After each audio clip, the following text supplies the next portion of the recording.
Alright,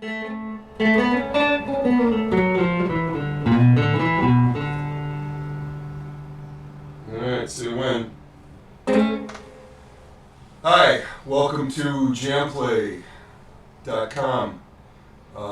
It's Wednesday and it's 4 p.m. here in Los Angeles, and you know where you are, you know what time it is. I'm Stuart. Hello. And welcome to my Wednesday session of live about blues tools and techniques.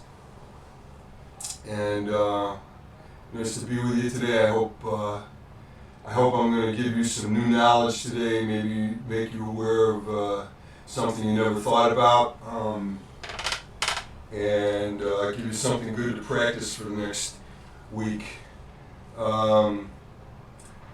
Just a recap of what we've done. The first couple of weeks here, what we did was we talked about rhythm guitar.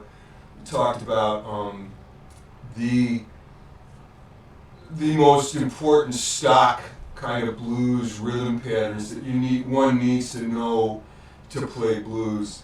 I talked about the importance of playing in time, having a good groove, and that doesn't matter it doesn't matter whether you're playing with a backing track or you're jamming with a friend, or if you're a weekend warrior, or if you're somebody who goes out to an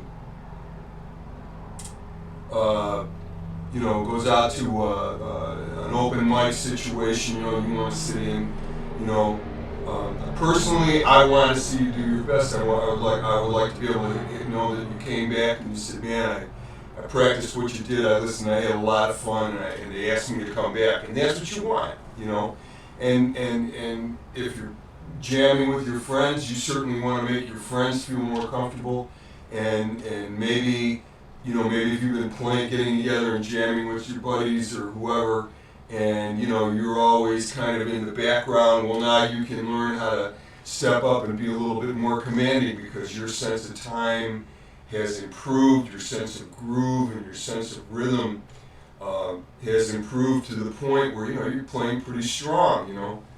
I had somebody ask me that very first week, like, how do you make something interesting, like playing the same thing over and over and over again? Well, my answer to that was, it's about being selfless. It's about, if you're going to play with other people, even just one person, you want to play in time. You want to have a very strong groove, as strong a groove as you can possibly do, and enjoy doing that, and enjoy backing up somebody else, and enjoy playing with somebody else. And that's where all that comes from. And that's where my philosophy comes from, given my background. So that's what we did the first 2 weeks, and we did some rhythm parts. Last week we worked on more chord voicings and things like that. And this week I thought I'd start to get into into territory that has to do with playing solos, and how we go about playing solos, and what we need to know and what we need to do. And this is something I hear from a lot of people, either that come to my Q&A at Jamplay or my students at Musicians Institute. They say, man, I know all my pentatonic patterns, but my soloing's getting really boring. I'm up against a wall, I don't know what to do. Well, the first thing that I say is, well, do you know your arpeggios? And 9 times out of 10, they say no. And I say, well, if you knew your arpeggios, then you wouldn't be saying what you're saying.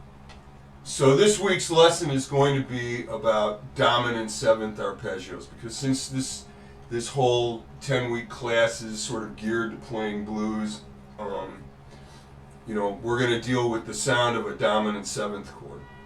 And what I like to tell people about how we play blues, ultimately we learn about playing to the sound of a chord. And since blues and we're just going to talk about the 1-4-5 progression, we're not going to add any fancy turnarounds or anything like that. We're just going to talk about a dominant 7th chord. Dominant chords. A 9th chord is a dominant chord. A couple of weeks ago we talked about, 9th chord voicings.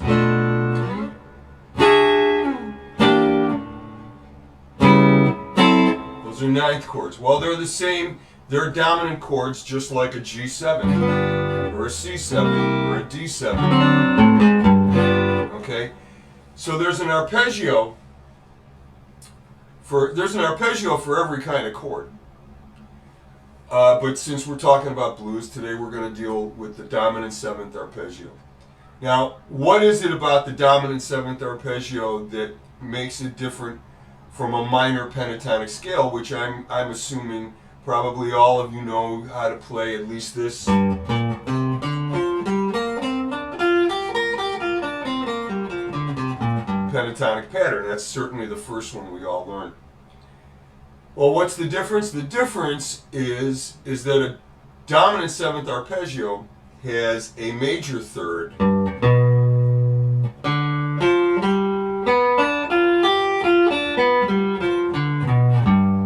it, and a minor pentatonic scale has a minor third.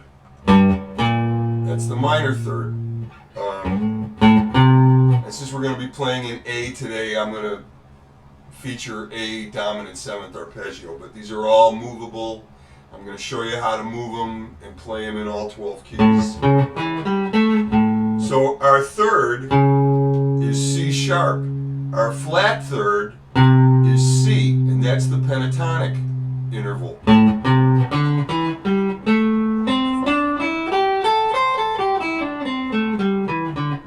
So that's the big difference. The other difference is obviously the arpeggio only has 4 notes in it, whereas the pentatonic scale has 5 notes in it. We have a fourth in the minor pentatonic. There's no fourth in the arpeggio because there's no fourth in the chord. And an arpeggio, as we know, is the notes that make up the chord. And an arpeggio is the notes that make up a chord played separately. And the thing about blues, which I'm going to mention to you, is that blues is a genre of music where the minor pentatonic, the minor third and the major third coexist in the realm of the chord. There's your A7. Well, there's my minor third, which isn't in the chord. There's my major third.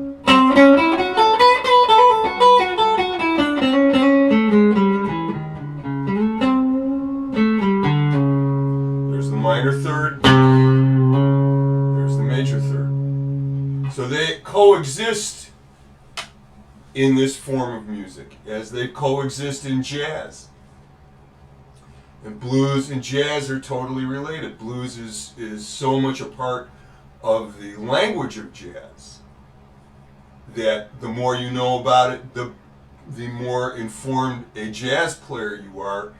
And in my opinion, and probably a lot of other jazz players' opinions, the more soulful you are. But that's jazz, and today we're talking about blues. So you can put the tab up on the screen now. And let's take a look at this very first pattern. Okay. Actually, leave the tab up. Here's the very first pattern. We're going to use our first finger to play. We're going to use our first finger, our fourth finger, our third finger, and back to our first finger. We will use our second finger when we get to the second octave. But we're going to learn how to play this arpeggio in 2 octaves, starting on the 6th string, 5th fret. Okay? And there's our root, A. Now, take your pinky, stretch it up to the 9th fret, and play C sharp. Now that's the third of the chord. You want to remember that. That's very important to remember and know. That is the major third. Now take your third finger, cross over to the 5th string at the 7th fret and play E. That's the 5th of the chord. Now you're going to use your first finger, which is right conveniently located here at the 5th fret, on the 4th string, and we're going to play G. You've now played all 4 notes in the chord in 1 octave. Now let's move on to the next octave. Take your 3rd finger, stay on the 4th string, and play A at the 7th fret. Now take your 2nd finger, put that on the 3rd string, 6th fret. Now you're playing C sharp. That's an octave apart from that C sharp.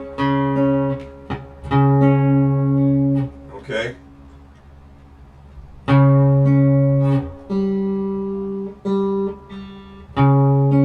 Alright. So we got A, C sharp. Now we're going to put our 1st finger at the 5th fret, 2nd string. That's E again. We're up an octave from that last E. That's our 5th. Now take your pinky, put it on the 8th fret, 2nd string. There's G, there's our 7th. And we'll finish it off by just hitting the root on the 1st string, 5th fret. So now you've played an A7 arpeggio in 2 octaves. So let's play it again.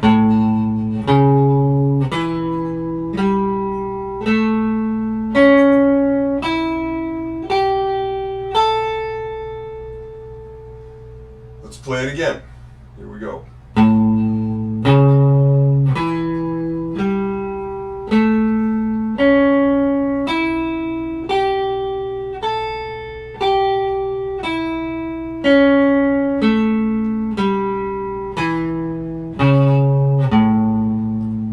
Play it together one more time.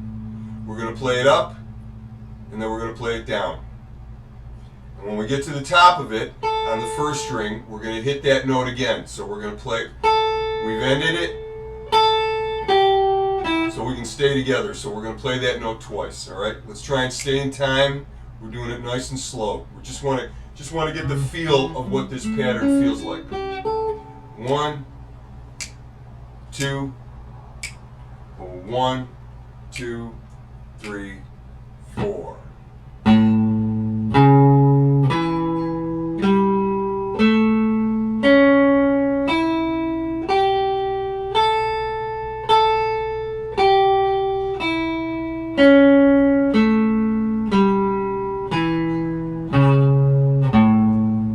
Okay?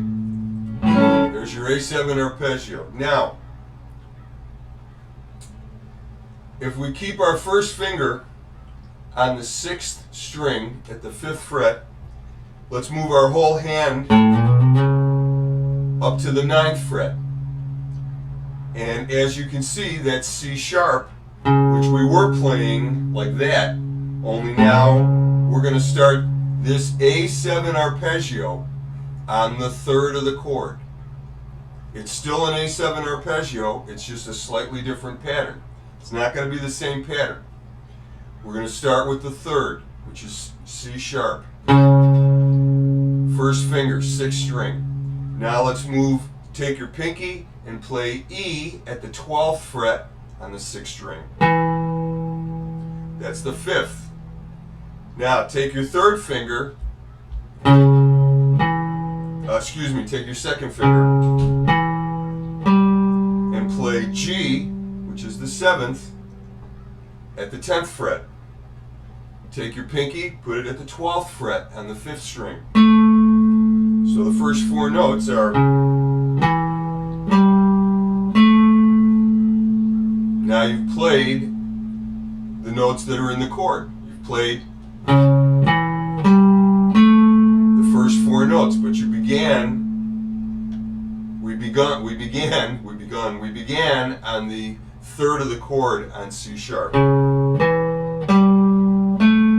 Okay, let's move on. Now we're going to put our 3rd finger at the 11th fret, 4th string, and that's C sharp. There's our 3rd again. Alright? Now take your 1st finger. We're at the 9th fret, 3rd string. That's E, that's our 5th.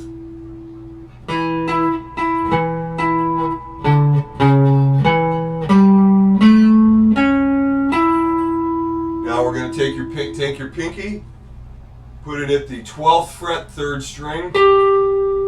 There's G, there's our 7th. We're now an octave up from where we were. Now we're going to take our second finger and we're going to play the root, which is A, on the 2nd string, 10th fret. And we're going to finish it off by ending on C sharp, which is the same note we started on, only up here on the 1st string, 9th fret.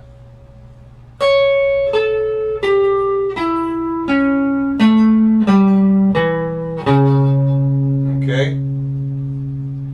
So now we've done the first 2 patterns.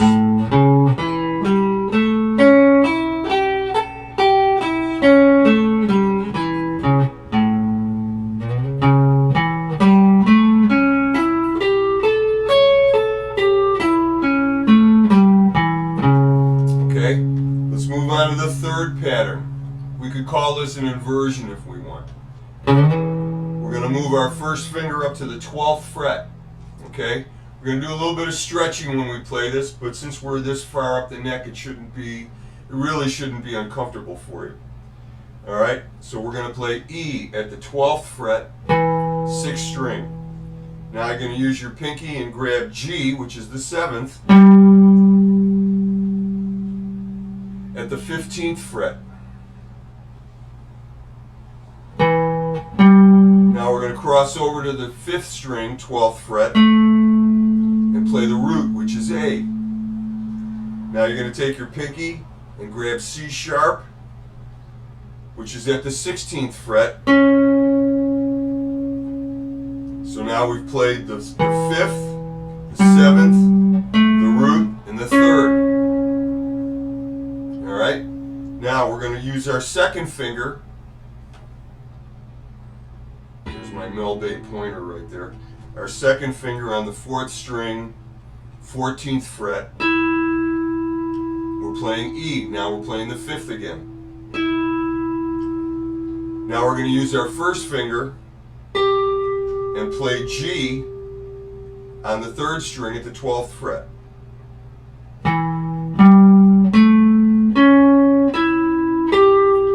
Now we're going to take our 3rd finger and move it to the 14th fret on the 3rd string. And there's A. We're back to our root. Now we're going to keep our 3rd finger on the 2nd string, same fret, got C sharp. There's our 3rd. And we're going to wind up on the 1st string at the 12th fret where we started at E.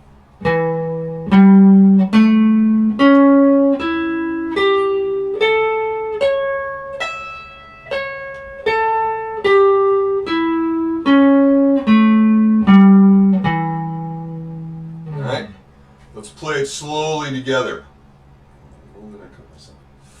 Alright, starting at the 12th fret. Here we go, nice and slow. We're going to play it all the way up to the top. And we're going to come back down, and then we're going to just start it. We're going to keep starting down here on the 6th string until I tell you. So let's do it again slowly.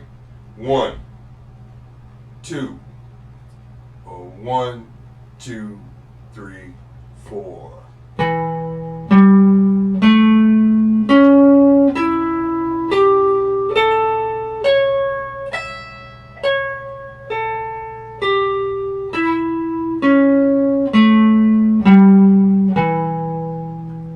Again, okay? 1, 2, 3, 4.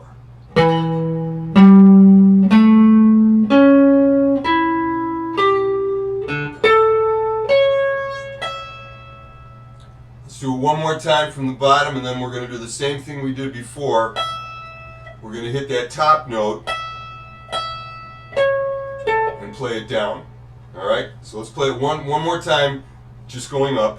1, 2, 3, 4. Nice and steady.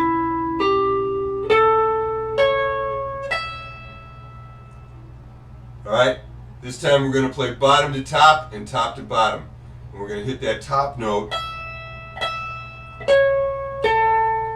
twice. on the way back. All right, here we go. 1, 2, 1, 2, 3, 4.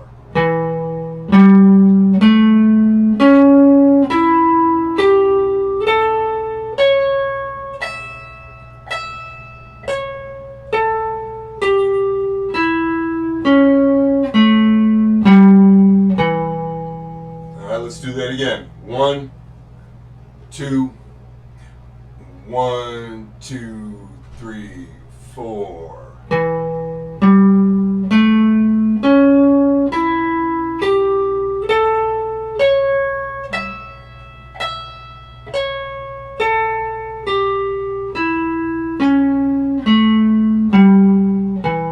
Alright, so now we've learned 3 patterns for the same chord arpeggio.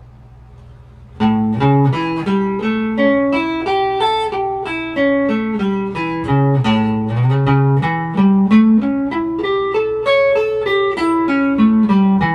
still playing A7.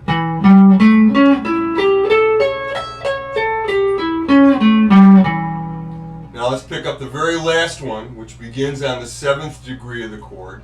And the 7th degree of A is G. Now you can do this in one of 2 places. You can either continue it up the neck right here, or if you want, you can play it down here. Either way, it's correct. It's the same arpeggio, it's the same fingering, it's just a lower octave. So whatever is easiest for you.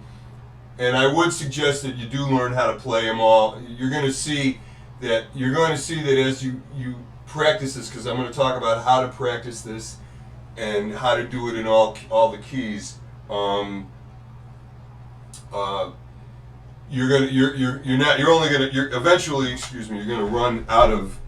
You're gonna run out of neck, as we say. So what you want to do is you want to be able to make sure that you can play these all over the neck, because you never know what key you're going to be playing in. But let's get back to the last pattern, which begins on G, which is the 7th of A. And we're going to start here at the 15th fret, 6th string, G. Now come up to the 17th fret and play A with your pinky on the 6th string. Now we're going to grab C sharp right here on the 5th string at the 16th fret. Now we're going to keep your first finger barred across the top 4 strings. This is the easiest way to do it. And we're going to play E, which is at the 14th fret on the 4th string. Grab G, which is at the 17th fret on the 4th string. Now we're going to grab the root, which is A, on the 3rd string, 14th fret. Keep your finger at the 14th fret and play C sharp on the B string at the 14th fret. Now use your pinky and grab E, which is at the 17th fret, 2nd string, and we end it by playing G, where we started, way up here on the 15th fret, 1st string.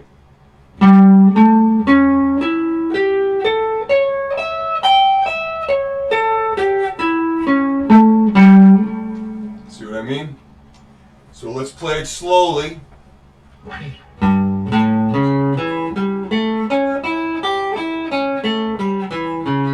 Either down here or up here.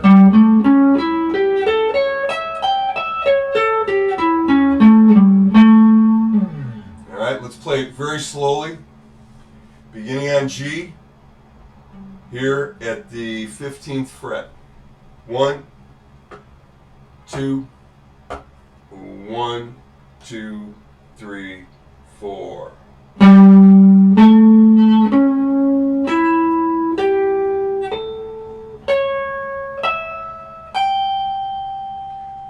again, starting on the 6th string. 2, 3, 4.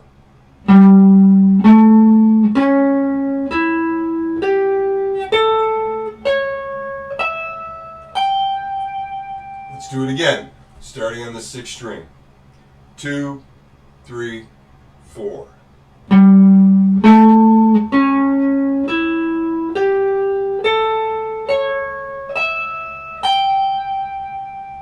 This time we're going to play it up.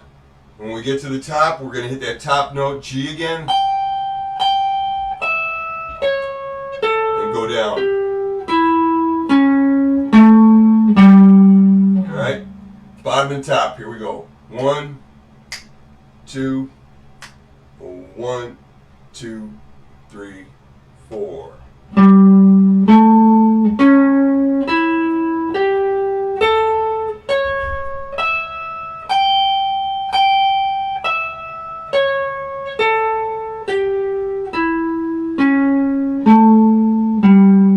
Let's do it again. 1, 2, 3, 4.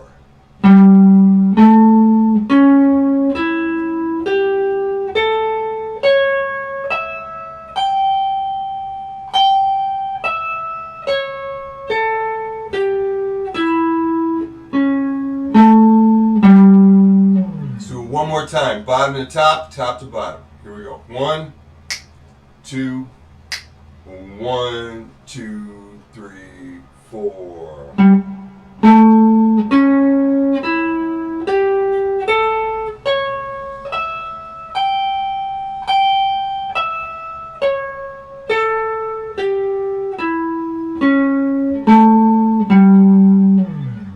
So there you have it. You've got. Now, we're not done here, obviously, but there you have it. That's all 4 patterns for a dominant 7th arpeggio, and in this case, an A7 dominant arpeggio. Now, there are many things that you can learn from doing this. And there are many things that go along with learning how to do these arpeggios.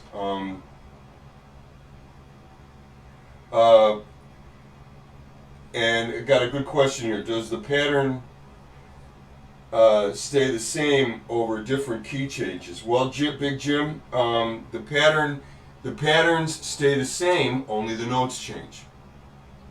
So yes, the answer is yes, the patterns stay the same. The patterns don't change. What changes is the notes. So to go along with your question, what I was going to say at this point is this. Is that what you're learning, okay, what you're going to learn here is you're learning the intervals of the chord. And at the same time, you're developing muscle memory with your fingers. This muscle is getting exercised and memorizing it. And we memorize because it's important to memorize the names of these notes and know what they are. Know that I'm playing on the root, or I'm playing on the 3rd. You know, I know I'm playing the root, there's the 3rd, there's the 5th. There's the 7th, there's the root, there's the 3rd. Well, if that's the 3rd, that must be the flat 3rd. Well, it certainly is, because it's part of the minor pentatonic scale. So you're learning a bunch of stuff by knowing this group of arpeggios.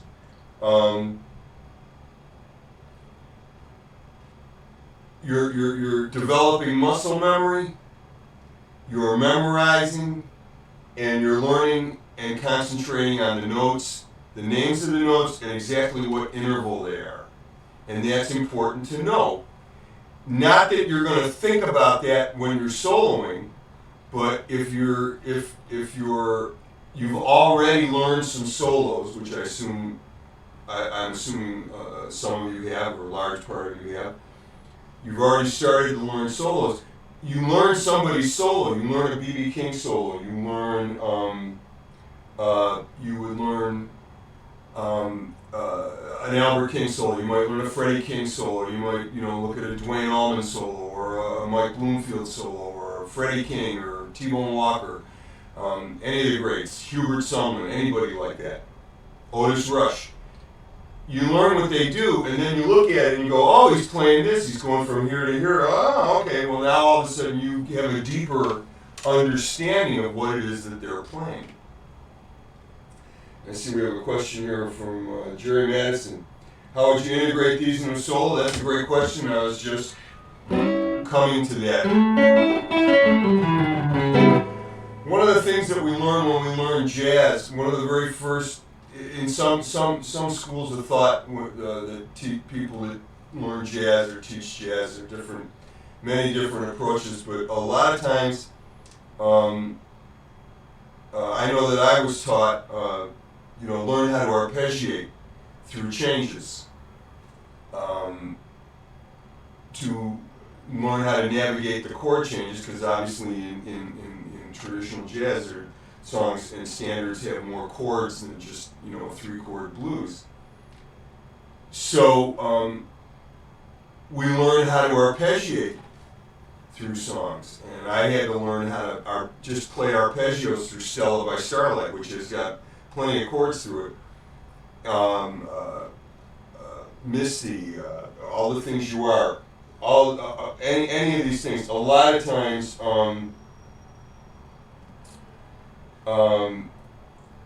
we learn how to arpeggiate through jazz standards. Well, you can also do that through blues, and I'm going to show you. If we were going to just play arpeggios through a 12-bar blues, I'm going to put on a track here that we're going to have on the site here for you, and it's in the key of A, and I'm just going to play chord tones. That's all I'm going to play. I'm just going to play arpeggios. What I'm going to do is I'm going to start out literally playing the arpeggio verbatim. And I'll go through all 3 chords. I'll go through the first 12 bars like that. And then I'm going to break off a little bit, and I'm just going to play a solo utilizing the chord tones. So here we go.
All right. So that's my approach right there. Because you asked, how would you incorporate these? Well, you would start first by, if you want to use this track, which I hope you do, because I put this track together, and I think it's at a reasonable tempo. It's not a very, it's kind of a medium, slow kind of blues, almost like a Freddie King kind of vibe. But if you just play the arpeggios in time, in rhythm, to the music, and just get comfortable with what is where, and change, go to, first start out, my approach to learning how to do this would be to first start on the root of every chord, okay? That would be for the A chord. Now move your whole hand up right here to the 10th fret.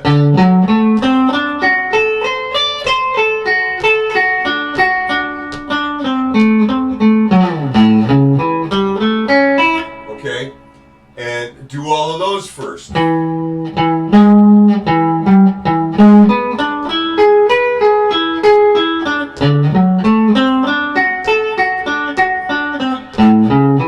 Okay, so now you've started on the root. Now, challenge yourself, and trust me, this is going to pay. If you practice this, if you put any kind of practice into this, you are going to see huge improvements in your playing, huge improvements in your ability to solo, and to be able to figure things out, because you're going to start to hear and see things in a different region of the neck where you probably didn't play before when you were looking for certain things, and I think you know what I'm talking about. So challenge yourself. So instead of starting on the root, you're going to start on the 3rd.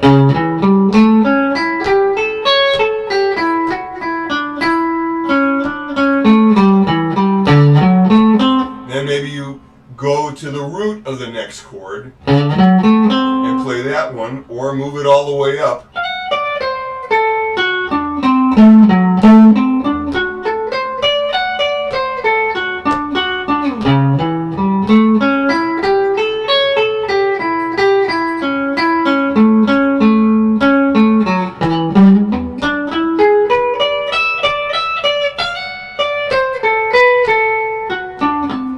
Sound a little nerdy or a little, not very cool. It's like, well, what am I doing? Well, after you can play, successfully, hopefully a couple of choruses where you're just playing the arpeggio, you're getting them down. Now try and play a solo just using chord tones. You're going to see that's not that easy, because you've been playing, probably you've been, my guess, is that you've probably been playing licks, or maybe you learned a solo, or maybe you learned a couple of phrases, and you're always leaning back on those things. Well, this time, you're not really doing any of that. You're just going to try and play a solo that utilizes the chord tones. And when you do that, it forces you to learn. It forces you to learn something new. It forces you to really understand what the notes are in the chord, because you can certainly be playing, you could be going, okay, so if you gotta go, right,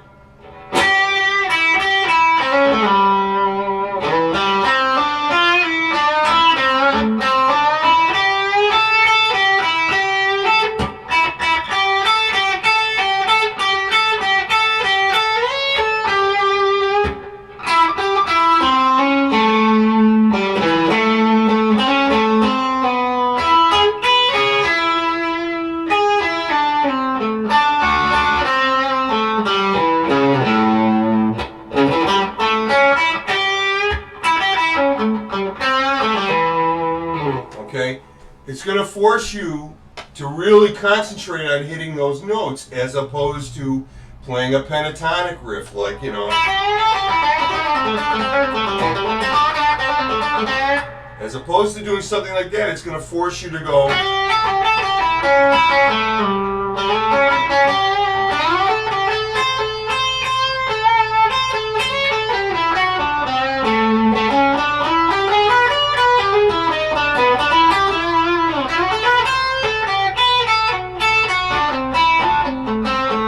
What you notice when I'm playing is you hear the chords go by, because we call that addressing the chords. So in other words, I'm always addressing the sound of the chord that's about to come up. I see I got a question from Janice.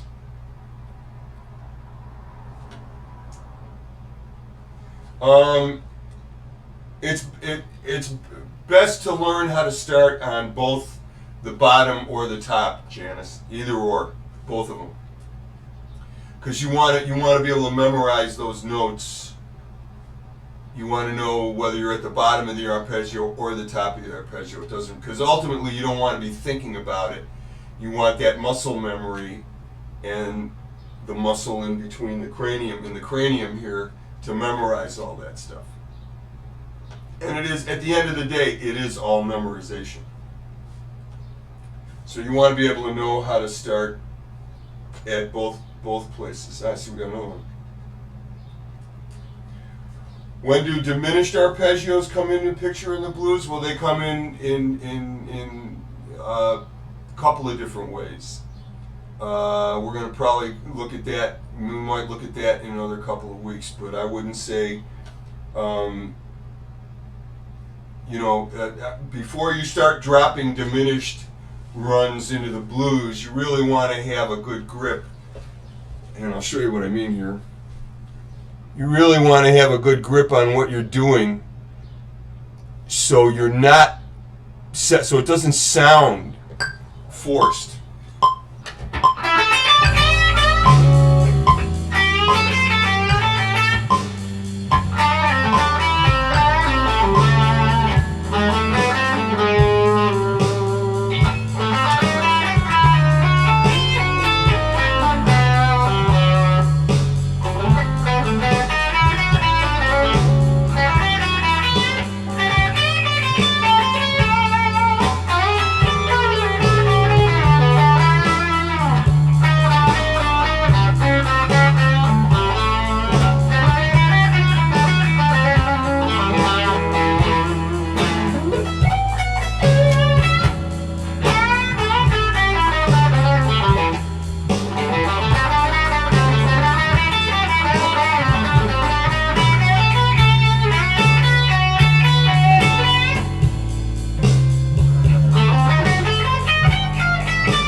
Diminished, generally, we tend to think of using diminished.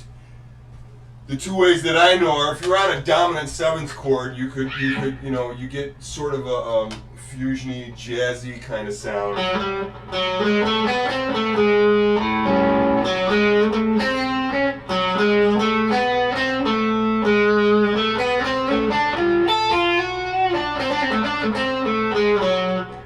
Depends on how you know how you're using it.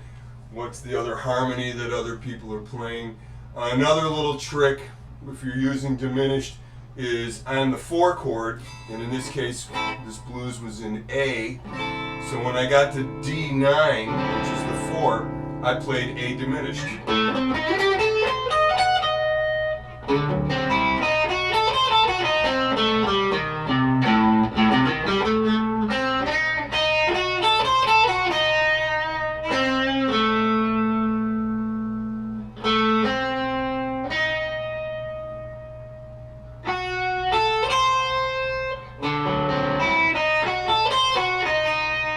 That flat 5 interval in there, but I don't usually tell people to jump into that until you've really got all your pentatonic stuff down, and I mean really down, you know,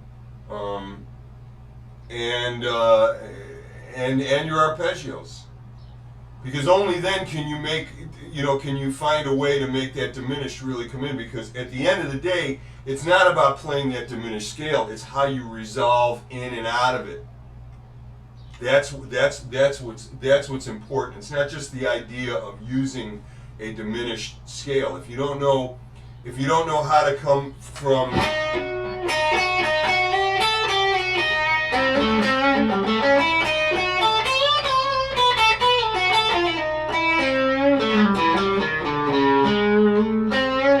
how to use those intervals, you're really wasting your time. You're not really sounding like you're using them effectively. Daniel.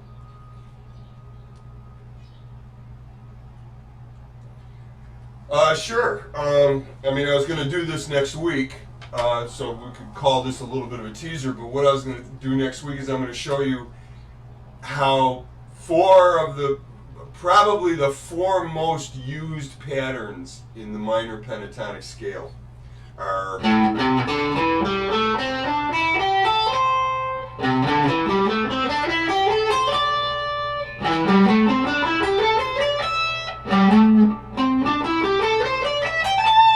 those four. I skipped one.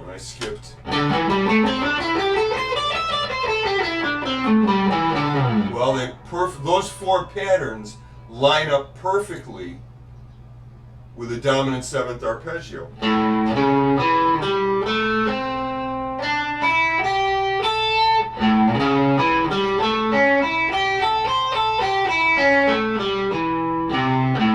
I'm going to play up the arpeggio, and I'm going to come down with the minor pentatonic. Play up with the arpeggio, and I'm going to come down with the pentatonic. I'm going to play up with the arpeggio,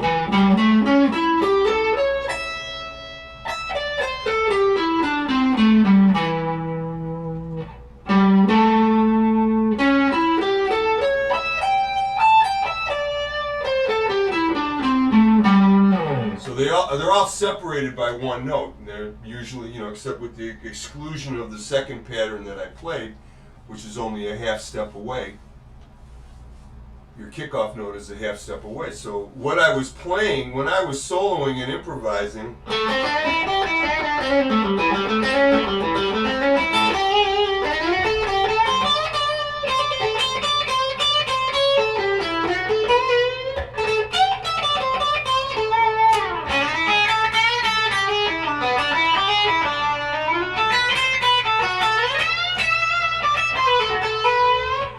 example of you. Believe it or not, I was using it all. I was using the pentatonic. I was playing in a manner that brought in pentatonic notes and using chord tones. Because the ultimate goal is to not think about scales or chord tones. It's about being able to combine them. Because when you listen to the really great players, and by the really great players, I mean by our forefathers, the Three Kings, T-Bone Walker, Hubert Sumlin, the great Jimmy Rogers, who played on a lot of Muddy Waters' early stuff. These are guys that understood, to some degree, they understood. It's not about, they weren't thinking about playing scales. A good blues player doesn't think about playing a pentatonic scale. We think about playing in the pentatonic. We're in the idea of using a pentatonic. A pentatonic scale, there are an infinite number of pentatonic scales, because the pentatonic scale is just a scale that's made up of 5 notes. In the case of the minor pentatonic scale, it's derived from the natural minor scale. It's a 5-note scale that's derived from the natural minor scale. It's part of it. But do I think about the pentatonic scale when I'm playing? No. Nobody, you're not supposed to, put it to you that way. You want You learn the patterns so you can find the patterns and know the notes and see where they are. But ultimately, we get to the place where we might go.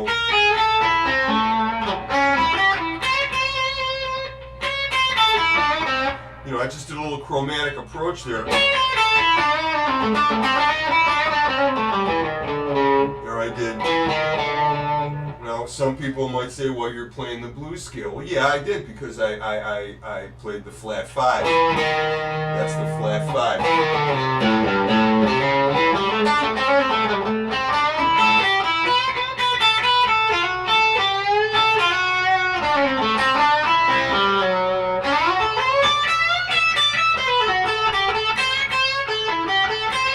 You hear the chords go by when I play?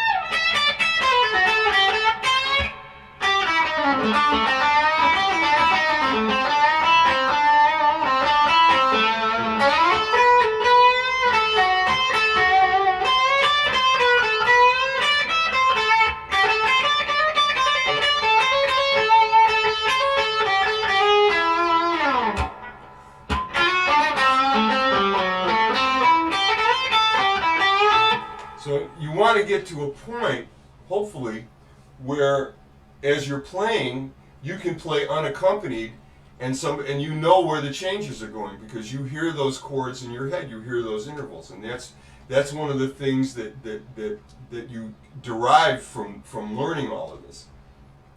George Cole says, do you incorporate the ninths? No, of course we incorporate the ninth chords. Of course.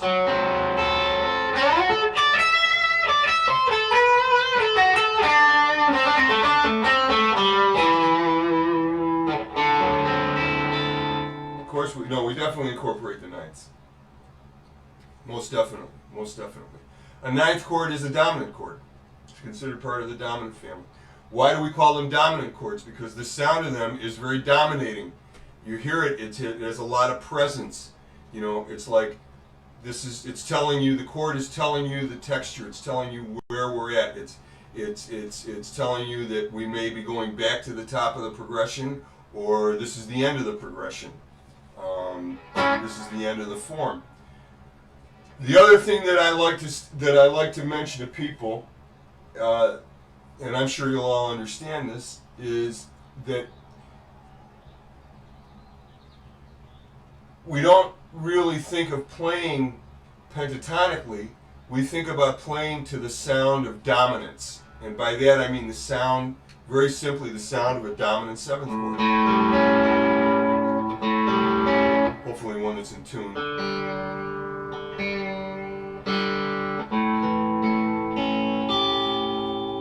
You know, there's your A7 chord. Well, I'm playing to the sound of that chord.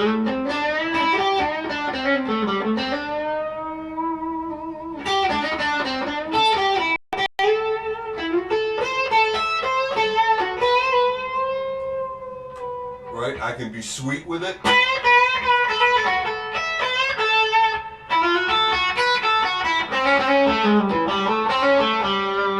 I can be nasty sounding.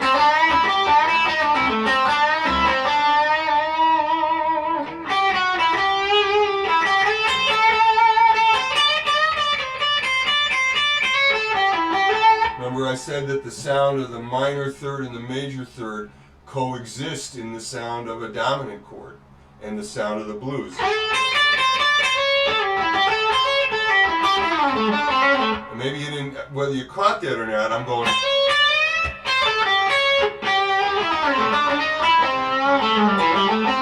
I'm hitting them all. There's the major third, and I'm bending.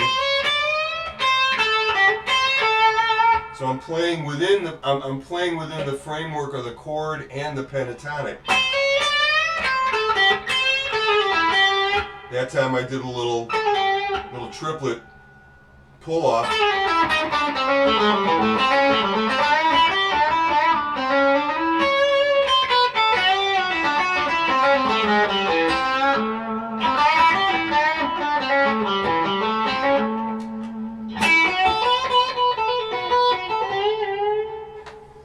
So that's what we learned from this. Now, a quick word on how to practice this stuff. Like I said, go through all of the 4 patterns. We have the tab. You got a really good track here to play to that isn't too fast. So, what's a fourth away from A? That would be the key of D. We'll now play all 4 patterns in the key of D.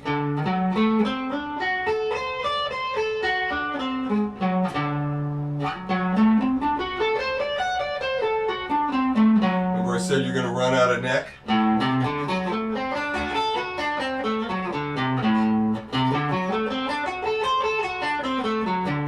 I've just played all 4 patterns in the key of D. So you could be starting here.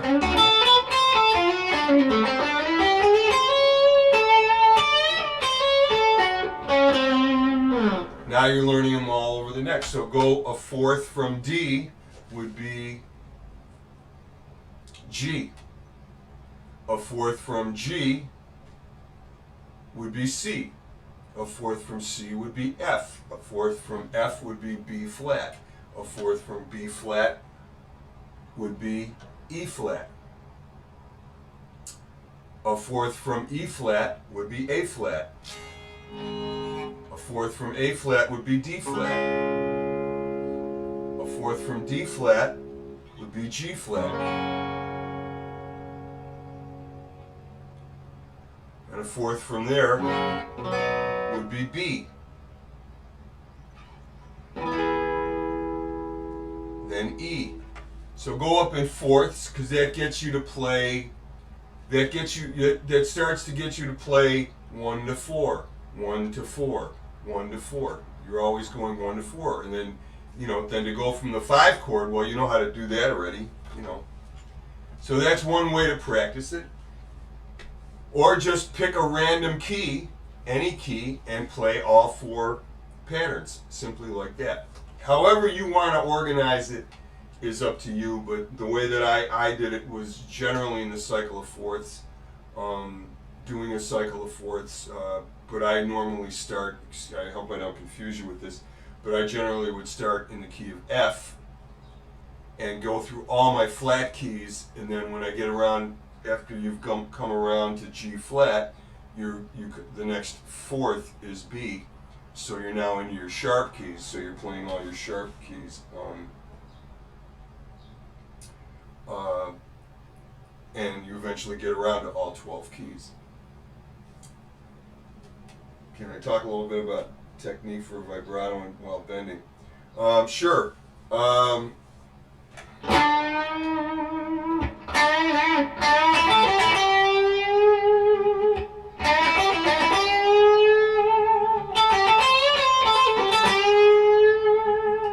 That's a real Otis Rush kind of thing. Otis Rush was known for like playing a lick, playing a riff,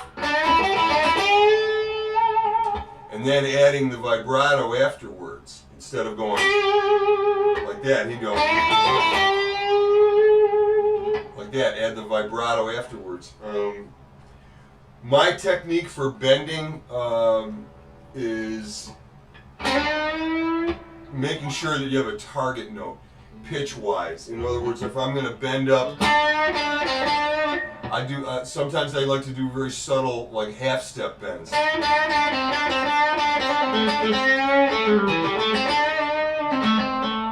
That's just a half step. I'm just bending D up to E flat.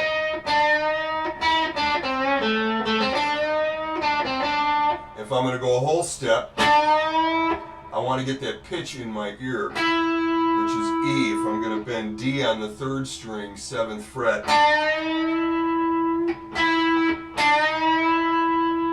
and again, there's muscle memory involved because you're memorizing just how far you've got to push the string to get it up a whole step or a half step, and you're memorizing the sound of it, you know.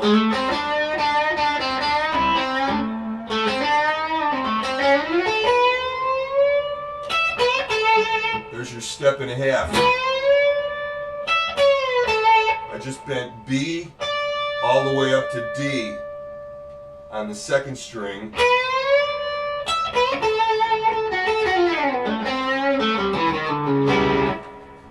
So that's what I do. I like to find that target note of what I did when I realized that I had to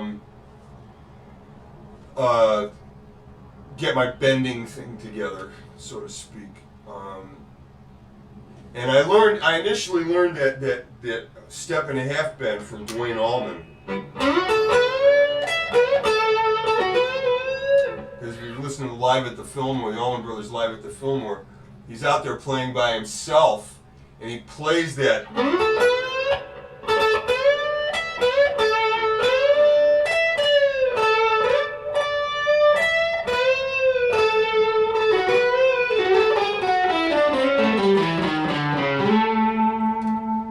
And I'm paraphrasing a little bit, but that's basically what he played. So I'm always bending up to D. And then I realized that I had to learn how to bend that note.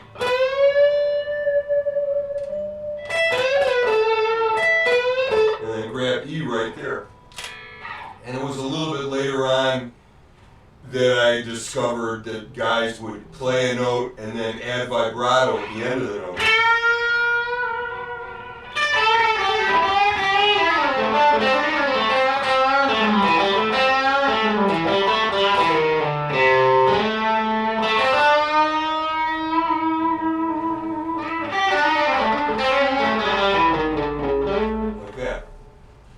But we can talk about that in another week or two. I'll probably do some stuff about that.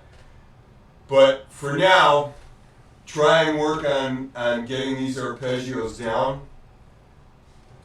Get them down in as many keys as you can, because what it does is it frees you up from thinking that you're limited to the key that you're playing. You're never limited. You should never be limited to any key. You should never say, oh, I can't play in that key, or I don't like playing in that key. It should always be, well, I can play in any key. Because you never know what key, obviously with, things like blues and stuff like that, we have our favorite keys. But you don't want to limit yourself to being somebody who just, well, I can only play in A or D. You don't want to be that. You don't want to say that. You want to be able to say that you can play in any key that that people around you want to play in, or whatever key you got a backing track in. Because different keys have different timbres, and the guitar sounds different in different keys. So you never know what you're going to discover. So practice these arpeggios in all 12 keys, if you can, or as many keys as you possibly can, and get these patterns down. Then practice playing along with this track. Hit all three chords as best as you can with as many patterns. Break up the monotony of it. Don't always start on the root. The worst thing you can do is get locked into starting on the root. Because if you're always starting on the root, then you're really not, you're going to always be behind the curve a bit, because you're not thinking about,